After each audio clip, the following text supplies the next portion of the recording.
Hello students, कैसे हैं आप लोग। आई होप कि आप बहुत ही अच्छे होंगे। तो आज इस वीडियो में हम बात करने वाले हैं एम्स बीएससी नर्सिंग, उसके साथ ही साथ यदि आपने कोई स्टेट एग्जाम्स दिया है जिसके थ्रू आप बीएससी नर्सिंग में एडमिशन लेने वाले हो, और साथ ही साथ हम बात करेंगे नीट के स्कोर पे यदि आप कहीं भी बीएससी नर्सिंग में एडमिशन लेते हो तो इन तीनों में आपका कौन सा बेस्ट रहेगा, कहां से आपको बीएससी नर्सिंग का कोर्स करना चाहिए, ओके, और क्या बेनिफिट आपको मिलने वाला है इसकी हम बात करेंगे। और यदि आपकी थोड़ी सी रैंक हाई है तो आपको कौन से कॉलेजेस मिलते हैं, मतलब लोअर स्कोर पे या हाई रैंक पे आपको जो है कौन से कॉलेज है वो एम्स के मिलते हैं। तो चलिए ए टू जेड इन्फॉर्मेशन आज इस वीडियो में देने वाले हैं। तो बेसिकली मैं सिर्फ राजेश कुमार, तो पिछले 5 साल से हम AIIMS BSc nursing, paramedical, RHS और उसके साथ ही साथ आईसीआर का काउंसलिंग कर रहे हैं। तो यदि आपको हमारी टीम के साथ जुड़ना है, हमारी टीम से काउंसलिंग करवाना है, यदि आपको चॉइस प्रेफरेंस के बारे में कोई भी आइडिया नहीं है जो कि आपका बहुत ही मोस्ट पार्ट होता है आपके काउंसलिंग का, तो आप हमारी टीम के साथ जुड़ सकते हो। इसलिए इसका स्क्रीन पे नंबर चल रहा होगा, व्हाट्सएप नंबर आपको दिख रहे होंगे, वहां से आप हमें कांटेक्ट कर सकते हो। आपकी पूरी जिम्मेदारी हमारी टीम के द्वारा काउंसलिंग की ली जाएगी। तो चलिए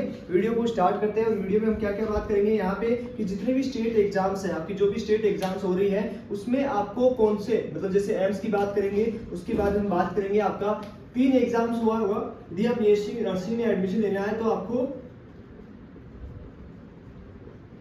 एक होता है आपका एम्स बीएससी नर्सिंग, या आपका कोई स्टेट एग्जाम्स होगा। Okay, state exam for example कोई भी आप एग्जाम मान सकते हो, जैसे राजस्थान में आरएचएस होता है। ओके, उसके बाद में यहाँ पे बिहार की साइड होता है बीसीसी होता है। उसके बाद में आपका हर स्टेट में एक जो है एंट्रेंस एग्जाम्स होता है जो बीएससी नर्सिंग में एडमिशन लेता है। किसमें लेता है? बीएससी नर्सिंग में आपका एडमिशन लेता है। जैसे चंडीगढ़ का पीजी में हो गया, ठीक है, और सी नेट हो गया। तो बहुत सारी ऐसे एग्जाम्स हैं जो आपका बीएससी नर्सिंग का एंट्रेंस एग्जाम्स लेता है। थर्ड आता है आपका नीट के थ्रू, मतलब नीट के थ्रू आप जो है वो बीएससी नर्सिंग में एडमिशन ले सकते हैं। अब इन तीनों में से आपको कौन सी एंट्रेंस एग्जाम्स के थ्रू है वो एडमिशन लेना चाहिए। ओके, कौन सी आपके लिए बेटर है, इन तीनों में से आपका कौन सा बेटर रहेगा। ये आपका सेंट्रल गवर्नमेंट के अंडर में आता है, सेंट्रल गवर्नमेंट के अंदर, ये सारे स्टेट के अंदर आते हैं। आपका इसके भी स्टेट जो दिल्ली की कॉलेजेस हैं या कुछ और कॉलेजेस हैं जो सबके नीट के स्कोर पे बेसिस पे लेती है। अब इन तीनों में से आपका किस में आपको किसके थ्रू एडमिशन लेना चाहिए, तो मोस्ट प्रोबेबिलिटी आपको पहले किसकी रखनी है कि आप जो है वो एम्स के थ्रू, ठीक है, किसके थ्रू जाओ, एम्स के थ्रू आप जो है एडमिशन लेने की कोशिश करो। टोटली यहाँ पे जो 1300 सीटों पे एडमिशन होने वाला है, टोटली यहाँ पे 1300 सीटों पे जिसमें एडमिशन होने वाला है, यहाँ पे आप 1291 के आसपास सीटें हैं जिसपे आप एडमिशन ले सकते हो। ओके, अब इसके लिए आपको एम्स बीएससी नर्सिंग का यदि एंट्रेंस एग्जाम दिया है तो ही आपका पॉसिबल हो पाएगा कि आप इसमें एडमिशन ले सकते हो, यदि आपका मेरिट लिस्ट में नाम है और एक अच्छी रैंक के साथ आप वहां पे है। ओके, इसमें आप स्टेट का एग्जाम दिए होंगे तो उसके थ्रू आप जो है काउंसलिंग प्रोसेस करवा सकते हो। इसकी अलग से काउंसलिंग प्रोसेस चलती है और इसका आपका नीट के थ्रू अलग कॉलेजेस में अलग काउंसलिंग चलती है।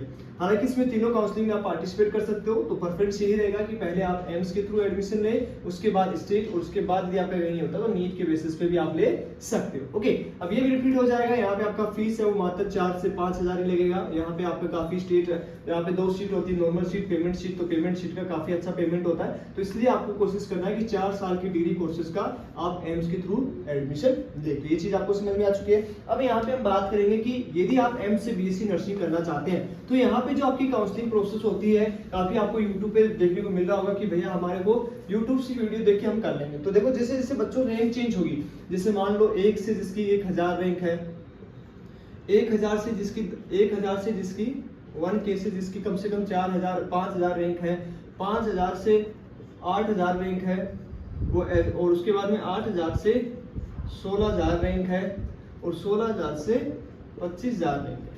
अब यहाँ पे जो रैंकिंग की गई है, मान लीजिए कि जनरल का जो है वो लगभग यहाँ पे जनरल का है वो यहाँ तक ही काउंसलिंग में जाए, 5000 तक यदि आपका रैंक है तो आप जनरल कैटेगरी से हो तो आप काउंसलिंग के लिए जा सकते हो। यदि आप ओबीसी, एनसीएल और ईडब्ल्यूएस के हो तो यहाँ पे 8 से 10 के बीच में, 10 से 15 के बीच में जो है, यदि आपके पास वैलिड सर्टिफिकेट है तो ही आप काउंसलिंग में जाए। अदरवाइज यदि आपके पास वैलिड सर्टिफिकेट नहीं है, आप जनरल में जाओगे और जनरल में 5000 से ऊपर रैंक है तो काउंसलिंग में नहीं जाना। और आप एससी एसटी से तो 20 से 22 हजार तक आप जा सकते हो, एक बार काउंसलिंग में जरूर जाओ। ओनली आपको फर्स्ट एंड सेकंड राउंड के लिए तो जाना ही होगा।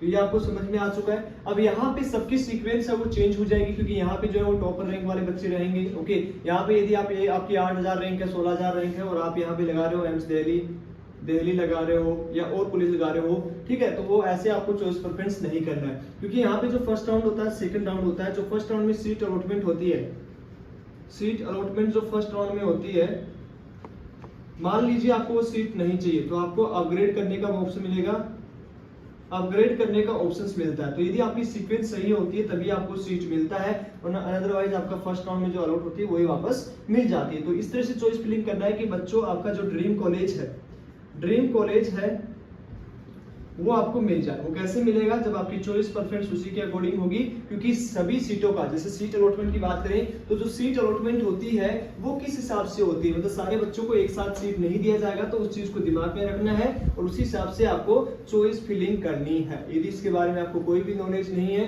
तो आप हमारी टीम से हेल्प ले सकते हो। कैसे? जैसे मान लीजिए कि आपका जो 100% सीट है, फॉर एग्जाम्पल यहाँ पे 1000 ये इतना सीट है, तो क्या एम्स फर्स्ट राउंड में सारी सीटों पे एडमिशन दे देगा?